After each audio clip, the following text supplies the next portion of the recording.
Selamat pagi, siang, sore, dan malam, Bu Riani. Hari ini kami akan mempresentasikan terkait hasil analisa kami.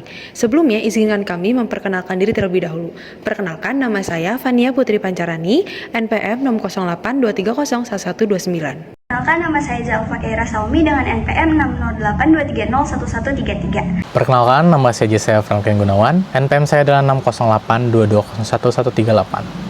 Judul dari mini skripsi kami adalah Peran Media Sosial dalam Membentuk Opini Publik tentang Kewarganegaraan dan Identitas Nasional. Studi kasus viral beasiswa LPDP, cukup saya saja yang WNI, anak saya jangan.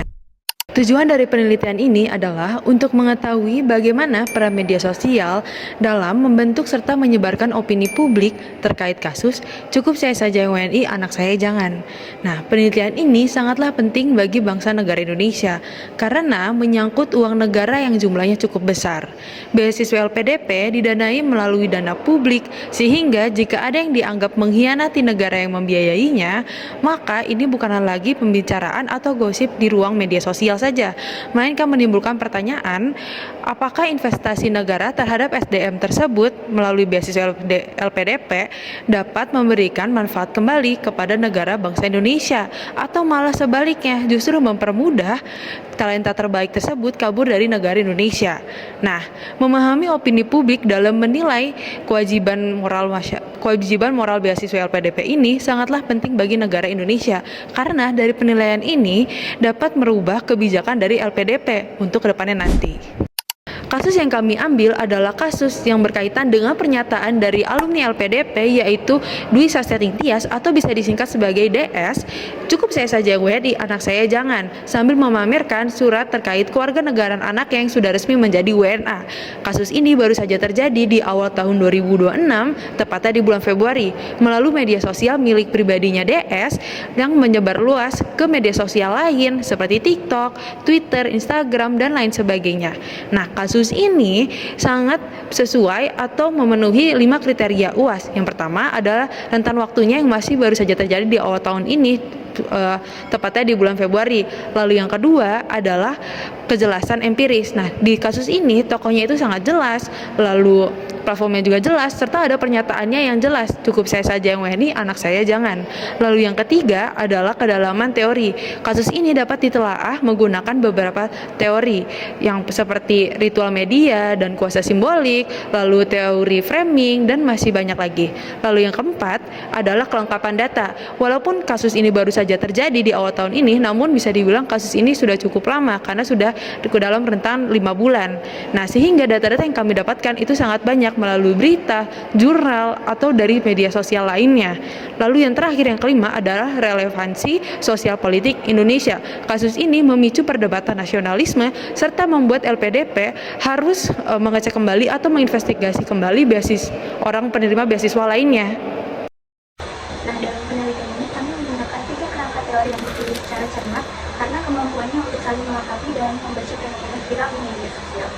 Teori yang pertama adalah social construction of reality dari Peter L. Berger dan juga Thomas Lockwood yang pertama kali dipublikasikan pada tahun 1965. Nah, teori ini juga berpijak pada gagasan bahwa realitas sosial bukanlah sesuatu yang sudah ada begitu saja di luar sana, melainkan sesuatu yang terus-menerus dikonstruksi oleh manusia melalui interaksi sosial. Nah, Berger dan Lockwood juga menjelaskan bahwa proses konstruksi ini berlangsung melalui 3 tahap yang berurutan, namun saling menopang. Nah, yang pertama ada eksternalisasi, di mana individu mengekspresikan pikiran dan pengalaman ke dunia luar. Lalu yang kedua ada objektifikasi, di mana ekspresi tersebut membentukkan mengambil bentuk sebagai faktor sosial yang berdiri sendiri dan diakui bersama. Nah, ketiga, internalisasi, di mana faktor sosial itu membentuk cara pandang mereka. Nah, dari sebuah curhatan hati pribadi di TikTok menjadi objek ciptaan orang yang memandang isu kewarganegaraan dan juga nasionalisme. Nah, teori yang kedua adalah media rituals and symbolic power dari Coldray yang ia kembangkan dalam bukunya tahun 2003. Coldray berargumen bahwa media bukan sekedar saluran untuk menyampaikan informasi, melainkan sebuah arena di mana ritual-ritual sosial dapat berlangsung secara terus-menerus. Yang dimaksud ritual di sini bukan dalam pengertian keagamaan, melainkan tindakan-tindakan yang dilakukan secara berulang dan juga kolektif, seperti menonton, memberikan ulang, mengomentari, dan juga melakukan screenshot terhadap suatu konten. Nah, tindakan-tindakan ritual inilah yang secara diam-diam menentukan isu mana yang menarik permukaan dan dianggap layak diperhatikan publik. Lebih dari itu, Brodel juga memperkenalkan konsep symbolic power, kemampuan untuk mengidentifikasikan kerangka makna yang dianggap sah dalam memahami suatu teks. Kami memilih jalan ini karena pada interaksi warganet terhadap konten viral LPDP sangat khas sebagai ritual media. Dari repost masal, screenshot yang disebarluaskan hingga komentar yang mencapai ribuan dalam hitungan jam. Nah, semua ini bukan tindakan yang netral, melainkan mekanisme yang secara aktif membentuk opini publik dan juga menentukan framing mana yang menentang dalam dunia digital. Nah, lalu teori yang ketiga adalah Rachel Network Theory atau yang biasa disingkat ANT. Nah, dikembangkan oleh Bruno Latour dan juga dipublikasikan dalam bukunya pada tahun 2005. ANT ini menawarkan cara pandang yang berbeda dari teori sosial konvensional. Nah, dia tidak lagi memisahkan media sosial dan dunia material dan teknologi. Sebaliknya, malah teori ANT ini memandang setiap fenomena sebagai aktor, baik manusia maupun non-manusia. Nah, dalam konteks penelitian ini, aktor non-manusia seperti platform TikTok, algoritma rekomendasi, kontrak pengabdian bukan sekedar latar belakang pasif, yang melainkan aktor aktif yang memiliki kapasitas untuk membentuk, memediasi, dan bahkan mengubah arah diskursus publik. Lalu selanjutnya, beralih ke bagian metode untuk mengumpulkan data empiris yang dibutuhkan dalam penelitian ini, kami menggunakan strategi MBA. Strategi ini kami pilih karena sifat penelitian kami yang ingin menggali pengalaman, persepsi, dan juga pembacaan individu secara mendalam. Kami mewawancarai 5 informan yang kami pilih secara berpasif berdasarkan 3 kriteria. Yang pertama yaitu yang kapasitas mahasiswa aktif, belum merupakan pengguna aktif media sosial yang terpapar isu viral, dan yang ketiga yaitu memiliki pengetahuan atau pengalaman dalam untuk penggunaan Inggris. Nah, dari sisi data digital, sama penyebaran kasus ini sudah luas. Dari video pernyataan DS di TikTok tercatat berkembang lebih dari 7,4 juta kali dengan menghasilkan lebih dari 5.600 komentar, 1.060 tanda suka atau like, dan juga 9.300 lebih share. Nah, semua itu terjadi hanya dalam hitungan hari di TikTok yang muncul dalam kurang lebih 28.000 unggahan dalam 32 jam pertama dan sempat masuk daftar ranking nasional.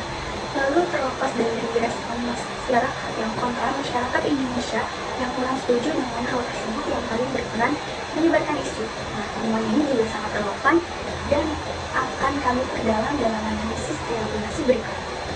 Pada bagian ini saya akan menjelaskan bagaimana hasil temuan masalah saya dianalisa dengan 3 teori yang sudah disebutkan tadi, yaitu ada Berger-Luckman, Ligny-Clowry, dan aktor network teori atau ANT.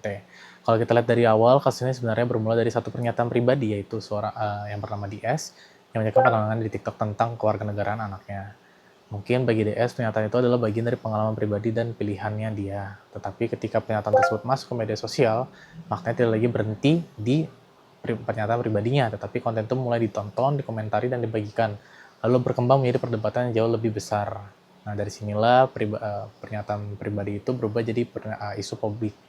Nah, melalui teori Berger dan Luckman, kita bisa melihat bahwa realitas sosial dibentuk melalui proses. Tahap pertama yaitu ada eksternalisasi, yaitu ketika DS menyampaikan pandangan pribadinya ke ruang publik digital. Setelah itu masuk ke tahap objektivitas, ketika pernyataan tersebut mulai dianggap sebagai persoalan bersama, bukan lagi sekedar cerita pribadi. Banyak orang mulai memberi penilaian, ada yang melihatnya sebagai hak pribadi, tetapi ada juga yang menilai bahwa pernyataan itu tidak menghargai Indonesia. Kemudian masuk ke tahap internalisasi, yaitu ketika masyarakat mulai membawa isu ini ke dalam cara berpikir mereka sendiri. Akhirnya orang-orang tidak hanya membahas DS, tetapi juga mulai membahas hal-hal yang lebih luas seperti jurnalisme, kewarganegaraan, dan tanggung jawab moral. Jadi dari teori ini terlihat bahwa media sosial dapat membentuk realitas sosial baru yang dari sebuah pernyataan yang awalnya bersifat personal. Kalau dilihat dari teori Nick Lowry, kasus ini menunjukkan bahwa media sosial bisa menciptakan pusat perhatian publik. Sebuah isu bisa menjadi